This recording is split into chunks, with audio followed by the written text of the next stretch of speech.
గోదావరి జిల్లాలో కరెన్సీ నోట్లలో 30 లక్షల కరెన్సీ నోట్లలో మహాలక్ష్మీదేవి అమ్మవారు భక్తులకు దివ్య దర్శనమిస్తున్నారు. కోనసీమ అంబేద్కర్ కోనసీమ జిల్లాకు సంబంధించి ముమ్మిడివరం మండలం గోద శివవారి పాలెంలో కొలువైన శ్రీ విజయదుర్గ అమ్మవారు మహాలక్ష్మీదేవిగా ఈ శరన్నవరాత్రుల్లో ముఖ్యంగా శుక్రవారం సందర్భంగా దర్శనమిస్తున్నట్లు ఆలయ కమిటీ తెలియజేసింది. మొత్తానికి 30 లక్షల రూపాయల కొత్త కరెన్సీ నోట్లతో అమ్మవారిని మహాలక్ష్మీదేవిగా సర్వాంగ సుందరంగా అలంకరించారు.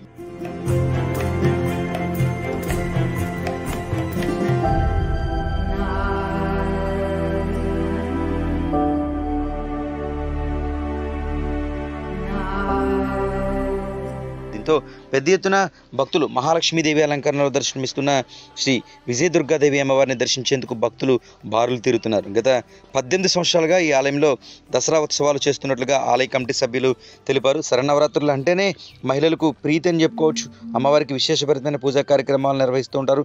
అలాంటిది కోనసీమకు సంబంధించి ఇలా కరెన్సీ నోట్లలో మహాలక్ష్మి అలంకరణలో అమ్మవారి దర్శనమిస్తున్న నేపథ్యంలో అమ్మవారిని దర్శించుకునేందుకు భక్తులు పెద్ద ఎత్తున బారులు తీరారు. మరోపక్క అమ్మవారి మాల ధరించిన భవానీలు సైతం అమ్మవారి దివ్య సన్నిధిలో అమ్మవారిని దర్శించుకుని కోలాటాలు, ఆధ్యాత్మిక నృత్యాలు, భజనలు చేస్తూ అమ్మవారి సేవలో కొనియాడారు.